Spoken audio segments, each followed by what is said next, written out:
কুড়িগ্রাম সদর উপজেলার বেলগাছা ইউনিয়নের ৯ নং ওয়ার্ডের যোগাযোগের মোড় সংলগ্ন অথবা কেতার মোড় ব্রিজের নাগদা নদীতে এক অজ্ঞাত ব্যক্তির লাশ নদীতে ভাসতে দেখা যায়।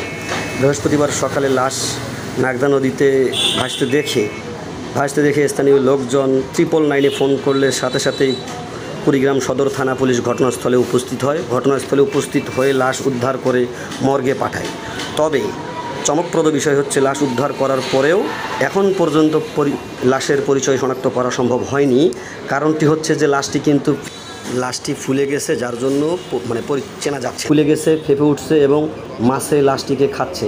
আনুমানিক ধারণা করা হচ্ছে লোকটির বয়স 50 থেকে 60 বা 65 বছর হতে পারে। লোকটি হচ্ছে বয়স্ক লোক। আপনারা যে ভিডিওটি দেখতেছেন, আপনারা ভিডিওটিতে দেখতে পারবেন যে আসলে লাশটি নাগদা নদীর কোন জায়গায় আসছে।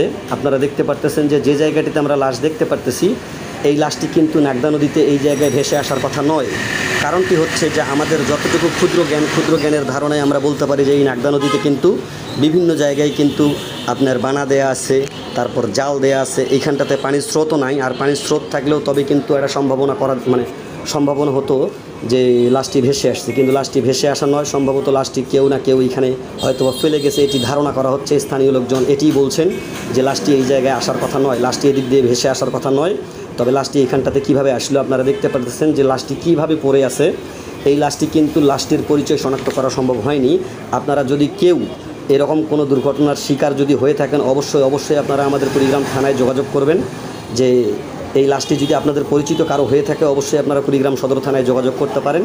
আপনারা কিন্তু দেখতে পারতেছেন যে আমাদের কুড়িগ্রামে যে কেতার মোড় আমিন বাজার আমরা বলি, যেখানটাতে কৃষি বিশ্ববিদ্যালয় হওয়ার কথা, সেই কৃষি বিশ্ববিদ্যালয়ের আগেই কিন্তু আমাদের যোগাযোগের মোড় নামক একটি জায়গা আছে। যোগাযোগের মোড়ের যে ব্রিজটি আছে, ব্রিজ সংলগ্ন স্থানে কিন্তু এই লাশটি নাগদা নদীতে পাওয়া গেছে।